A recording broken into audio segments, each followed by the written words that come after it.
Blog Talk Radio.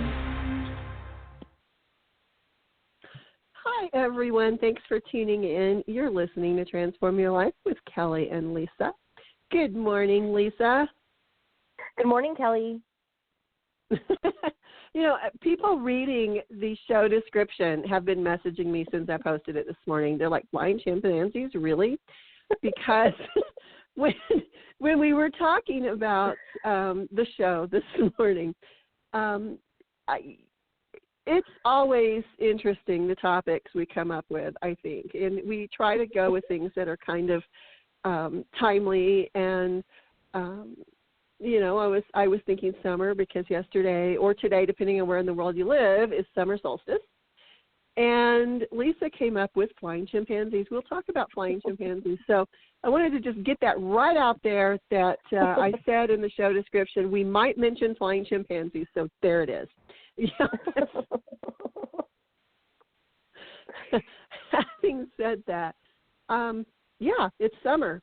You could be listening to this next February.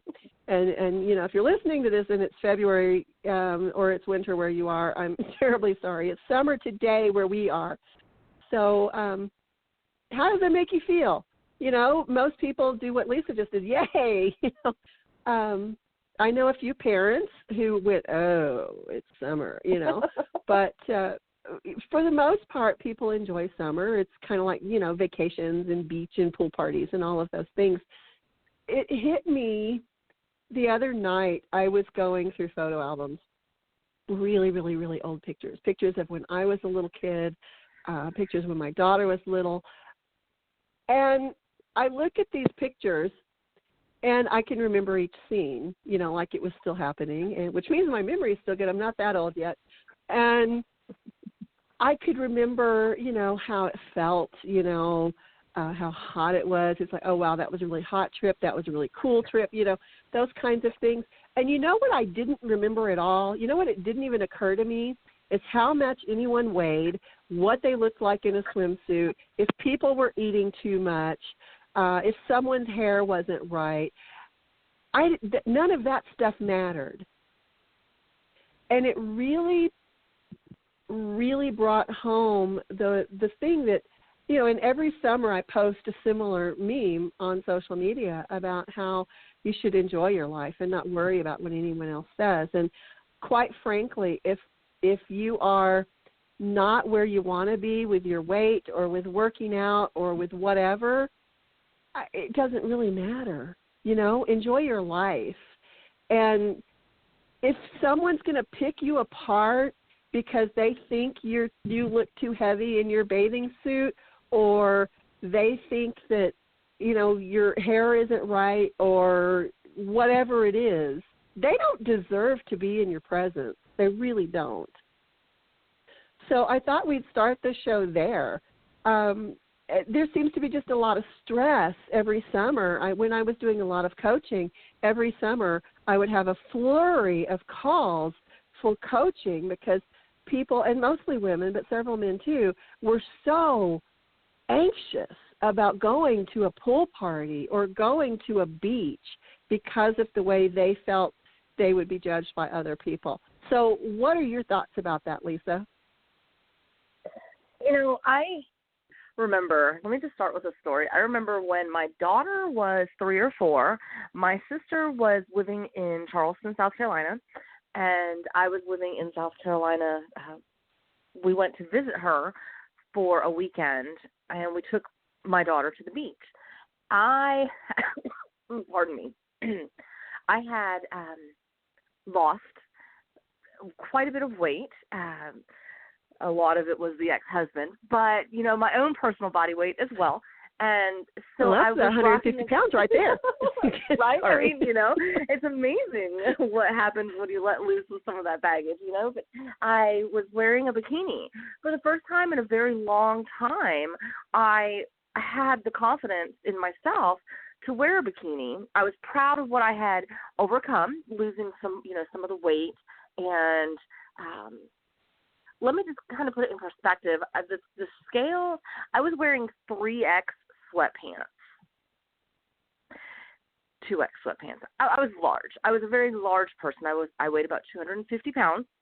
The last I checked, the last I allowed myself to check. I'm right. shorter as far as, the vertical scale goes. So I was obese at that point. And I had lost a lot of weight.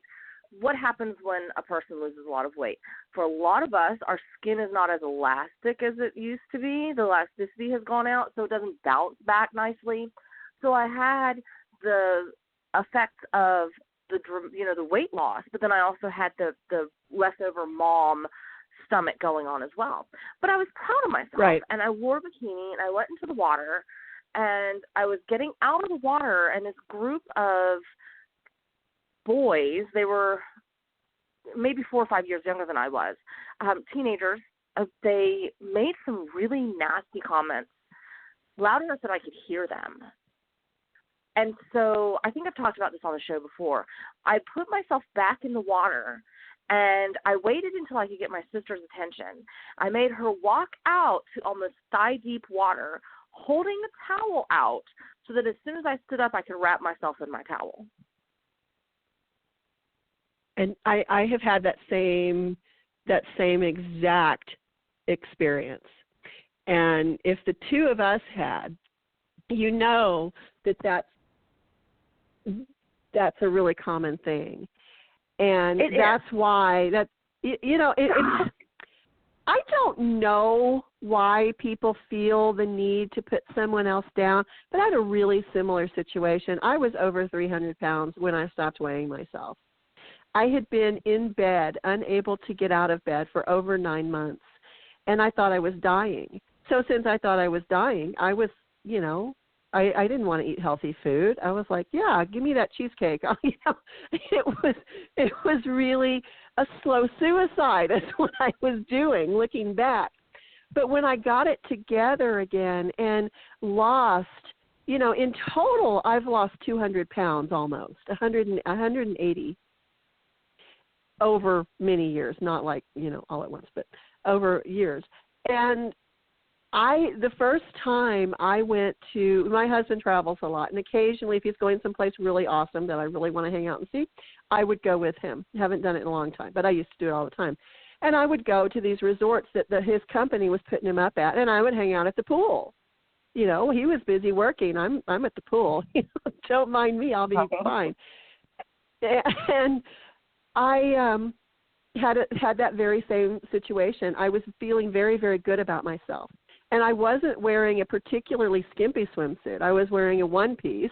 And, I was not in my 20s, so I really wasn't out to pick anyone up or trying to look, super cool or like a model or anything. I'm realistic there. But I was very proud of myself. And if I felt good about myself to put on a swimsuit in the first place, that was a major accomplishment for me. And it wasn't terribly crowded, but there were several people around the pool, and this group of young kids, it was young boys, well, when terribly young, they were probably teenagers, they were, look at the old fat woman, and really, really making me feel bad. And I was very lucky because a woman who worked at the hotel saw this, and she said, you know what? That's really rude, and you boys, I know where your parents are. I'm going to have a word with them. And they left the pool. But I was lucky because she stepped in. But I was in tears by that point. I was like wrapping 3 towels around myself and trying to get back to my room as quickly as I could without being seen at that point. And I had done a lot of work at that time. So it just shows how quickly things that we're really working hard on can be kind of undone if we listen to other people. And, oh, my God, it's so hard not to listen to other people. We kind of have to have really thick skins and not let it bother us. And, I don't know. What do you think? How do we do that? How do we get to a point where we encourage people to just not listen because it's really hard. I know I was unable to ignore it at that time. Today I probably would do better, but at that time I couldn't ignore it. I agree with you on that one. Today I would do better. I was still vulnerable, and there was a lot of other factors, not just the fact that I had lost the weight, but, I was coming out of a marriage that had, it was, obviously it fell apart, but it had fallen apart in a way that was devastating to me because there was adultery involved. So my esteem was already at the bottom of the tank. I'm pretty sure my esteem was drilling a hole to leak out of the tank. That's how low it was, because I'm coming out of a marriage where my husband cheated on me. So, that was definitely an aspect that deflated my confidence. Now I'm losing the weight, but I'm still kind of unsure because I still have, the leftover from the marriage, and, I'm going back to school and trying to do what I can. But I was still in a vulnerable place. I wasn't in a really strong place. Now I'd be like, whatever, let me point out some of your flaws, and then we'll have this discussion about my flaws. That, and I know that's horrible, and you're not supposed to go back, and stoop to their level or whatever. But I noticed that most of the people who point that kind of stuff out, the bullies, really have the biggest problems within themselves. But today it wouldn't bother me as much. Am I still self-conscious? Absolutely. Very much so. We're taking a trip at the end of this month, and I want to take my kids to some places that involve water. And am I going to get in the water? I'm not sure. I'm not sure what I'm going to do. I'm going to enjoy myself watching them enjoy themselves. I'm going to enjoy being out in nature around waterfalls and things along those lines. But, I have an irrational fear. I have to put this out there too, that I don't really like going. There's a great white in the deep end of a swimming pool that's trying to get me. So, like, water that I can't see through, I really don't get in that kind of water anyway. So for that aspect, it wouldn't really bother me that much. But, we're going to a place where you can slide down this natural rock formation. Oh, very cool. Do I want to do that? I'm not sure if I want to do that or not, but I want to, show my children and have my kids experience that. So, I don't know what I'm going to do as far as putting on a bathing suit. Am I going to wrap a little,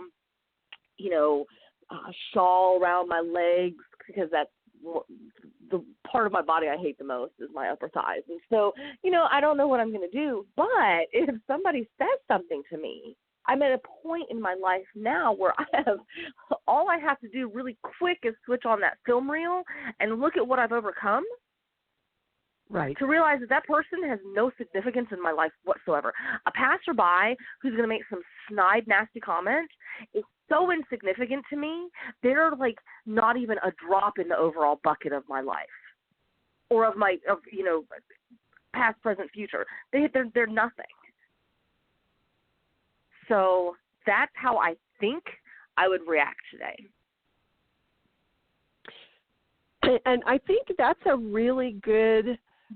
You brought up a really, really good point that I want people to really take away from the show is, do these people who are making these comments, do they really matter in your life? Because they really don't, most of the time. And if it's someone in your life who's making those comments, they don't need to be in your life, seriously. That's, anytime you're trying to make really huge transformations in your life, which losing weight, getting into shape, getting healthy, those are really big transformations for most people. If you're not surrounded by people who are supportive, don't let them close to you, even if it's a family member. And sometimes, in my case, the most critical people around me were people in my own family. So that was really tough. But those people don't matter. If someone, and I saw this meme yesterday about Carrie Fisher and her toxicology reports being released, and it was, if toxicology reports make you feel differently about Carrie Fisher, you didn't deserve her in your life. And that's the same way with people who are trying to put you down or poking fun at you, and they don't deserve you. You know, they just don't deserve a place in your life. One of the things that I kept running up against, and I know this is terribly common in the South, particularly in Texas, but it's also common where I was at that time in California, is that people from Texas in that's weird, huh? Maybe it's Texas. No, I was just kidding you. I didn't mean anything by it. Yes, you did. It hurt. You know, and I think if you have someone around you who is, I was just teasing. No, the words hurt. Those people need to be educated that that's not funny, and that they shouldn't be saying those things. And like the boys in the pool at the resort that I was at, you know, these were kids being kids, and I understand that now. But at that time, like you said, I was vulnerable. And it really, really, really hurt me. And it hurt me to the point where that happened in May. I didn't go back into a pool that entire year. That's how deeply it hurt. And I know there are people out there listening to this show even who are at a really vulnerable place right now. And that's one of the reasons I wanted to kind of talk about this today, because we are at the beginning of summer. You know, in some places like where I live in Arizona and in Texas and through the South, summer has been going on for 2 months now. But for the most, most people, you know, it's summer. And go out and have a great time. You know, don't let anybody dampen your spirits. It's really important to go out and have a great time. One of the really tiny steps you can take, because everybody always asks me, how do you start? If you are really, really, really unhappy with the way your body looks right now, the very first step you can take, and we've talked about this a lot on this show, is mirror work. Don't even worry about putting on a bathing suit and going to a pool party. Stand in front of a mirror, look yourselves in the eye, and say, you're beautiful.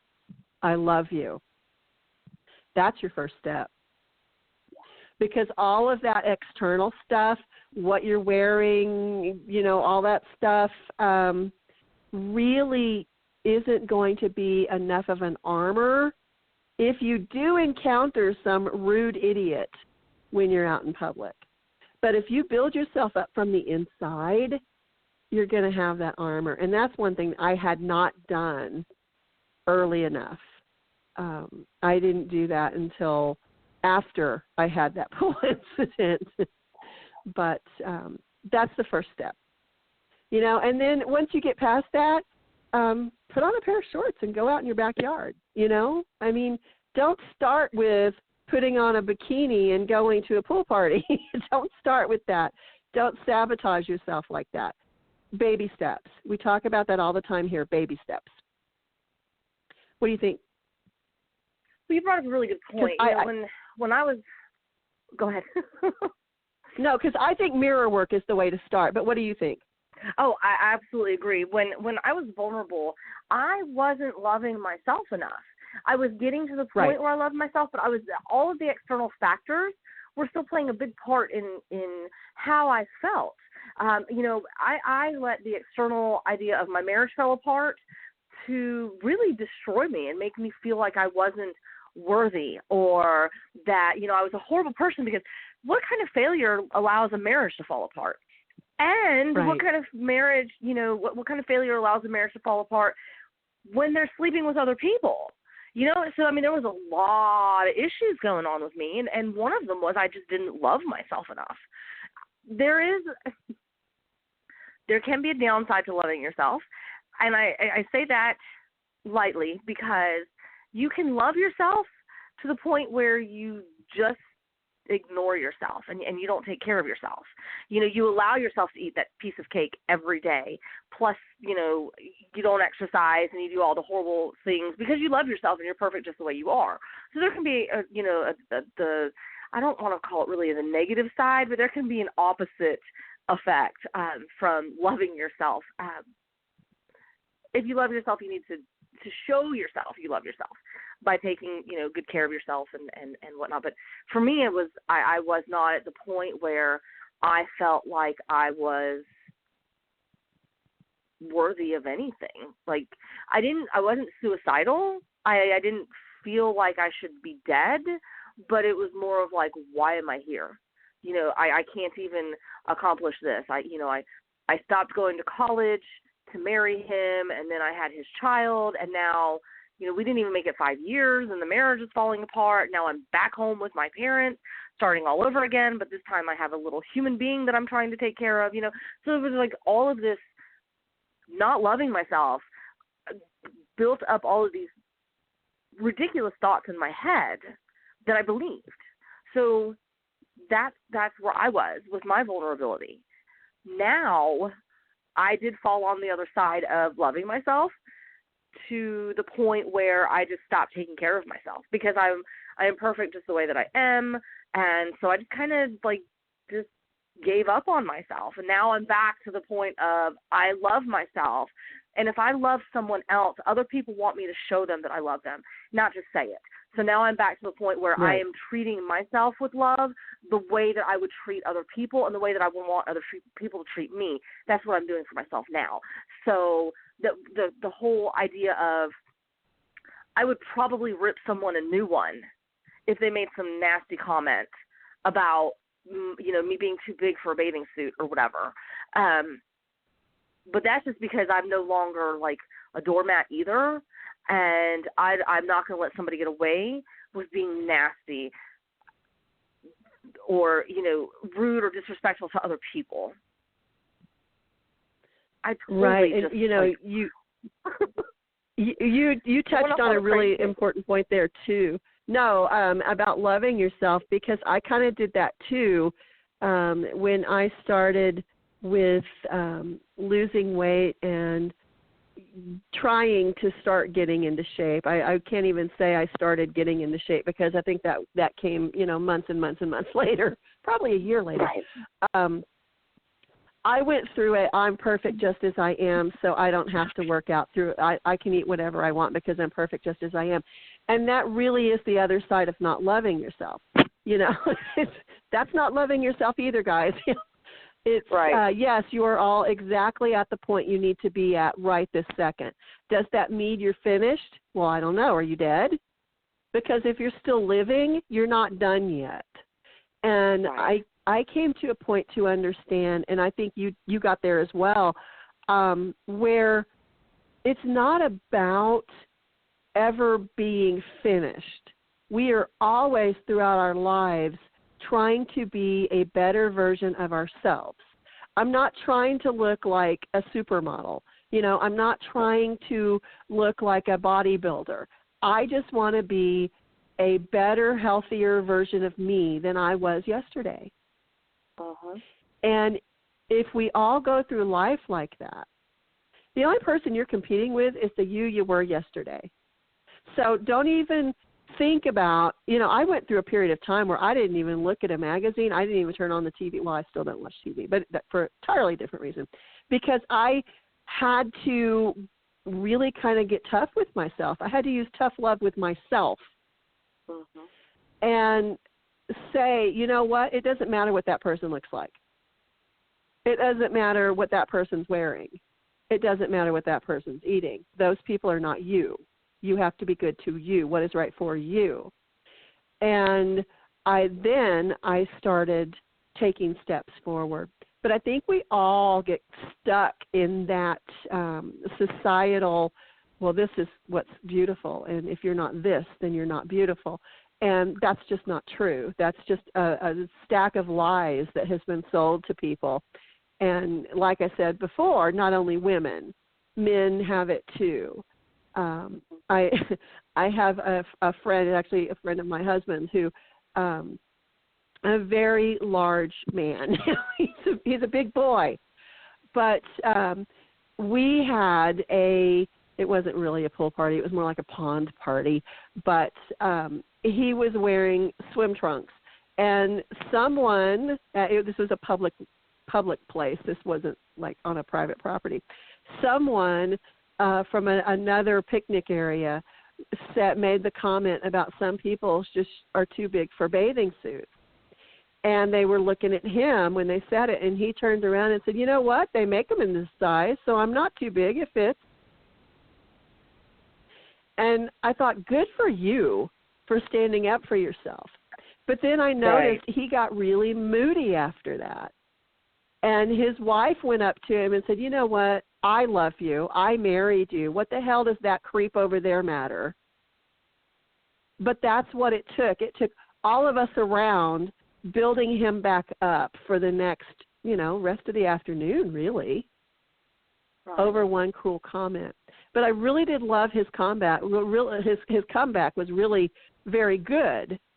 It's like, well, they make them in this size, so clearly I'm not. Right. But it's still hurtful, and I saw I saw the impact that those words made on him. It's just something we all deal with, and I know it's been so common in the last couple of years to build women up. You're all beautiful, you're beautiful, you're beautiful, don't worry about what the media says. I haven't seen a whole lot of that with men. And maybe it's time we do that for men as well. One of the things I saw recently, and I saw it recently, it probably happened a long time ago, was there's a country, I want to say it's France, it may not be, that has determined that runway models were too thin, and they now have to be a certain weight before they can actually walk a runway show. And while I still think they're all too skinny, that's a step in the right direction. Because really at some point, I think society has kind of glorified things like bulimia and anorexia. And that's not loving yourself either. There really is such a thing as being too thin. And that's people who are too thin don't love themselves any more than someone who is too heavy does. So I wanted to make that point that it does go both ways. But what else about summer gets people? If you get past the pool parties, if you get past the body shaming, if you get past all of that, what else is it about summer that people really have issues with? Because I think one of the things that sticks out in my head is people who can't afford to send their kids to the theme parks every couple of weeks like some other people do. That was a big thing when my daughter was young. I was going to say envy, where you go to the lake, but you're taking your family to the lake to, cook out and go swimming and whatnot, and now all of a sudden you're miserable because you see everybody with jet skis and the boats and you don't have one, or, things along those lines. Everybody's pulling their boat along the highway, and here you are in a beater car because, your story is not where their story is, and maybe starting over is a struggle, and that you're not sending your child to. So I took on a part-time job, which I absolutely love. I work at a gymnastics academy, and it's incredible. It's absolutely incredible. I get to be around kids all day who are, the little ones are just so just in awe and just having so much fun. And then the older ones have come up in gymnastics and they're dedicated to their sport. And I mean, it's just amazing to watch these kids, following this passion or this natural progression of children, because we have little ones like 18 months of age. Oh, wow. And they're just doing what they naturally do, the climbing and the tumbling and the jumping and all of that. So, seeing up to like the age of 6, where they're just kind of naturally doing what they do. It's just now in a more organized manner. And the climbing on the bars. And it's just the balance. It's incredible. I love working at this gymnastics academy. Hold on a second. Oh my goodness. Pardon me. So for me, we have summer camp, and for all day you can bring your kids to the summer camp, and we have the training with our teams who actually are the competitive gymnasts, and then we have all these little other classes and whatnot. But there's a lot of parents who are shuffling their kid from, this to this to this to this, and it's the same kid. It's all over the place. Like they're doing so many different activities that I get tired just listening to the stuff that they have to do. For me, we have 4 children, and they all have their own thing that they do. So when I was doing all the shuffling, it was normally just 4 children being shuffled to different places, not one child being shuffled to 15 different ones. And that is something that was interesting for me to see. Now they're on the swim team, plus they're doing the gymnastics, and then they're going to go and do fencing later, and don't forget about dance at the end of the week. And it's just kind of like, wow, activity over. And I'm not saying there's anything wrong with keeping your kids busy during the summer, because my son is being kept busy during the summer. I don't want him sitting in front of a computer or video games all day. But it's, adult ADHD being projected onto their children or something. I don't know. So that's something you mentioned, like the theme park or whatever. I'm seeing that a lot. Yep. I'm not saying kids shouldn't try things and kids shouldn't be busy, but when you're, 12 and you've got 4 different activities that you're doing, it's kind of hard to excel at one when you've got all this other stuff right. going on. That's very true. And, one of the things, and my daughter was busy, during the summers too, but she played different sports and did different things. But one of the things that I read a study recently about how kids that have been kept so busy turn into very anxiety-ridden adults because they have to constantly be doing. And I know everybody talks about when they were kids or back in the olden days, but when I was a kid, and I'm sure probably with you too, we weren't constantly being entertained. We had to learn right. to entertain ourselves. And I think we've somehow inadvertently, I don't think anybody means to, kind of handicap their kids, but I think we've kind of handicapped a whole generation because we have turned into people, we've turned into entertainers. These little people must be entertained all the time, and they don't really learn to do things for themselves. They don't really learn what they like. They don't really learn what is entertaining to them. Right. I think that's when we're constantly pushing kids to do this class, do that class, do this class. When they grow up and nobody's telling them, do this, do that, the other thing, I think that does create problems for them. I think that does kind of bring a lot of anxiety because they've really never been given a chance to just be a kid and figure out right. who they are. I know there were many activities when I was a kid. When I was a kid, I remember wishing, I want to do that. And looking back now, it's like, I didn't really want to do that. I just wanted to do that because I knew somebody else who was. But because I was kind of had to figure out who I was and what I liked, I still do the same things that I did as a kid. Really, I still play in the creek. I still garden. I still play around with animals. And I see people, again, when I was doing a lot of coaching, I would see people who were in their, 40s, in their 30s and 40s. And you would think at that point in their lives they would kind of know who they are, and they had no idea. And when I asked questions about, well, why do you think that is? Well, what did you like to do when you were a kid? And the tell to me was always, what did you like to do when you were a kid? And they would say, well, my mom, or, well, my dad, put me in sports, or my mom put me in dance, or, and it wasn't anything that they did. Right. They didn't say, oh, I played baseball. They would start out with, well, my dad. So I think we're kind of putting a lot of pressure on kids, not meaning to put a lot of pressure on them. I think parents do what they think is best for their kids, but I think sometimes we go overboard. If one activity is great, then 2 activities is going to be even greater, right? And yeah, that's kind of what I see.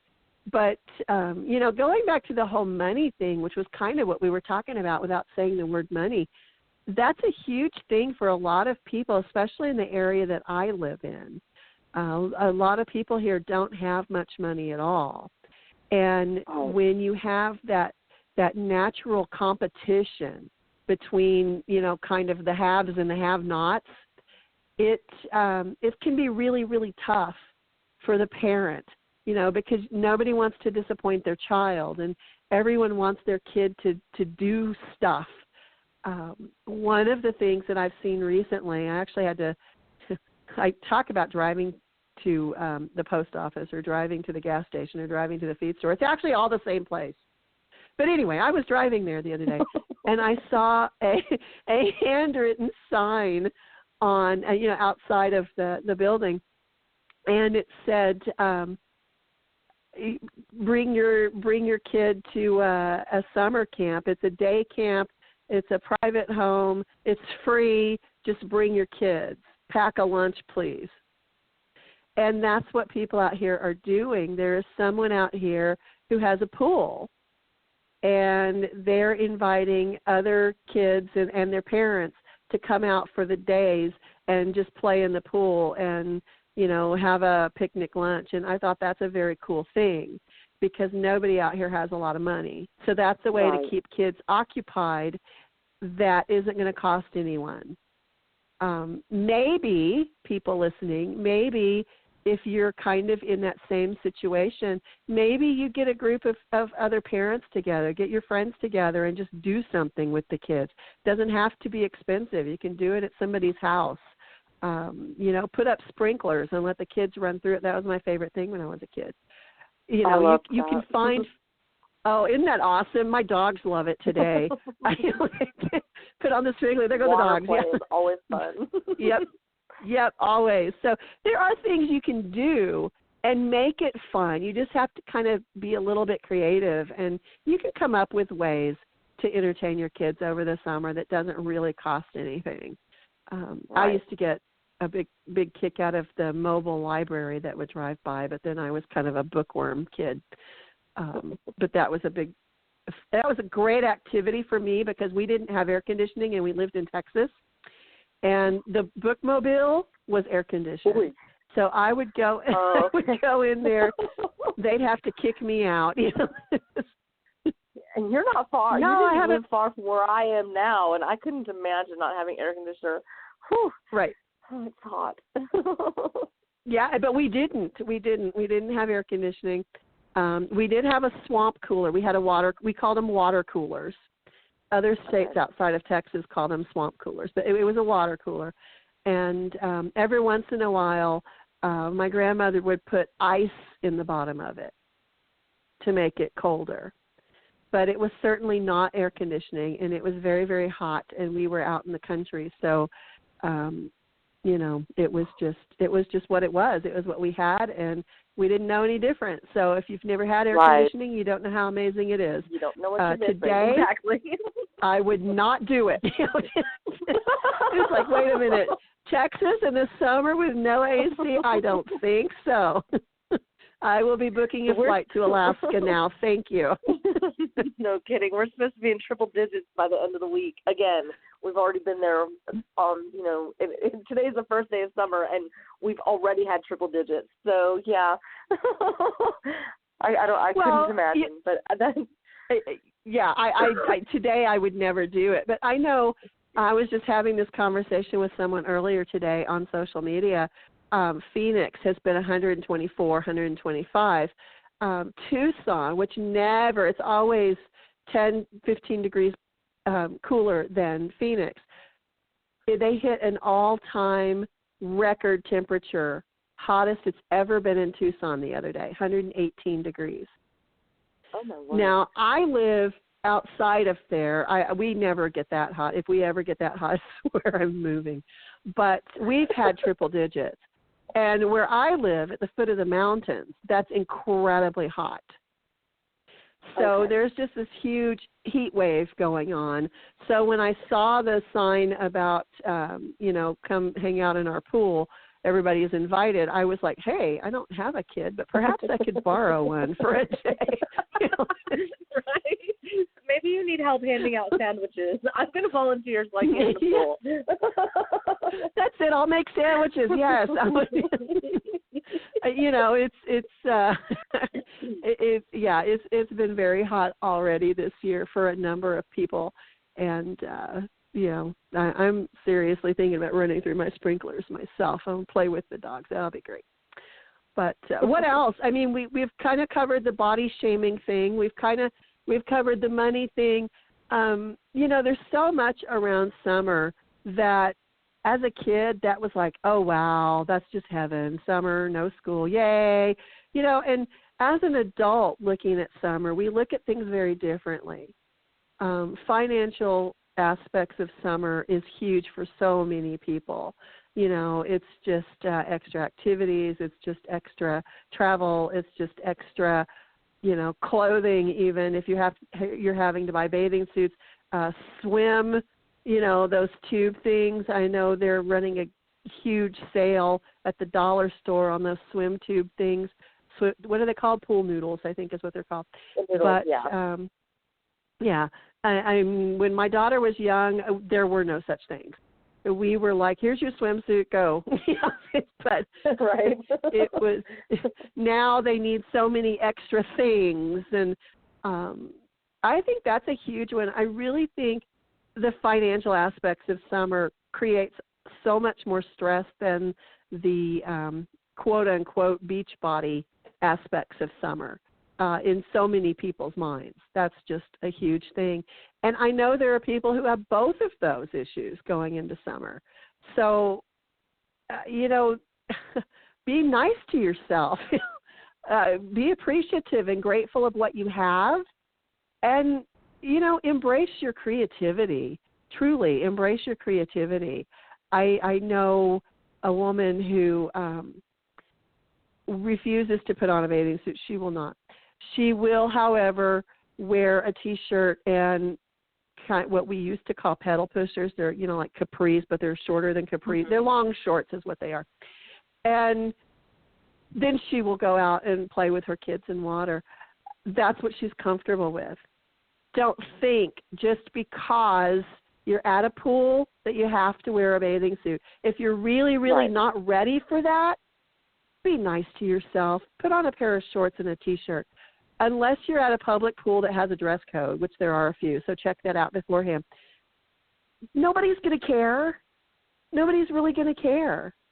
You know, do what feels good for you. Do what is comfortable for you.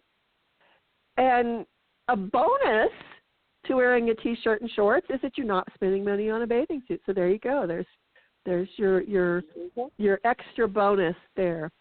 I see people, we have a lake out here that we go to frequently, and I see people out there all the time swimming in T-shirts and shorts. It's not a big deal. I've seen people at the pool here. Yes, we're in the middle of nowhere, and we have a public pool. We also have a golf course. But anyway, I see people there in T-shirts and shorts, and it's fine. Do what is comfortable for you. Don't think just because everyone else is doing something, you have to do that too, really. That's the big thing. What else about summer? I think we've covered the two big ones. I'm not sure. Go get a watermelon, bust it open with a sledgehammer, and sit out on your back porch and enjoy some watermelon. I have a great summer. I can't think of anything else to add to that. I think those are the biggest ones. I think those are the big ones too. You know, one of the things that I would encourage people to do is get outside. Don't do it during the heat of the day. If you live in a hot climate, do it early in the morning. Enjoy the early morning. I'm talking early here where I live. And in the evenings, get outside and enjoy your summer. You know, find some movies to watch on TV with your kids during the day when it's hot outside and, you know, they want something to do. There are so many movies on so many different channels that you can do. You can even check out movies at most libraries. So you really don't have to spend any money there either. Encourage your kids to read. Enjoy your kids. Enjoy just spending time with your kids, talking to your kids, because I think so often we're so busy keeping them occupied that we don't really know who they're turning into. We don't really realize how their personalities are developing. So take some time over the summer to really enjoy your family, really connect with your kids. Trust me, they do not stay children for long. My kid has kids now, and I look at the way she's raising them, and I could not be prouder. But it makes me enjoy those memories of her when she was a kid so much more. They're so precious. So take every opportunity you can to really spend time with your family and with your kids and your loved ones, and enjoy your summer. I think that about does it for us today. I think that's a great way to stop. And enjoy those flying chimpanzees while you're at it. I know someone just messaged me and said, but what about the flying chimpanzees? Well, okay, I'll tell you about the flying chimpanzees. So Kelly and I were coming up with a topic, and she asked me what we want to talk about, and so I put this laundry list of stuff, and I said, and we can even talk about flying chimpanzees. And I came up with flying chimpanzees because flying monkeys have already been done. Little tiny flying animals are just, but it didn't have the same impact. And I was thinking like a flying bear, it's kind of scary, and there's already a flying horse. So why not a chimpanzee? So that's where we came up with flying chimpanzees. And I do another show called Animal Chatter, and we've had animal trainers on that show. And one of the things, and it's funny that you mentioned flying chimpanzees, because there is a circus that people are really trying to put out of business that actually they actually have trapeze chimpanzees. They actually have flying chimpanzees. They're called flying chimpanzees. And they're very cruel to these animals. So when I saw you say flying chimpanzee, and I just had that conversation the other day, I thought it was terribly funny. Not that they're being bad to chimpanzees, because we should never be unkind to anything. I don't care, animal, vegetable, mineral. We should always be kind. But it's like chimpanzees. I don't know. I'm preoccupied with chimpanzees recently. So having said all that, that is our show for the day.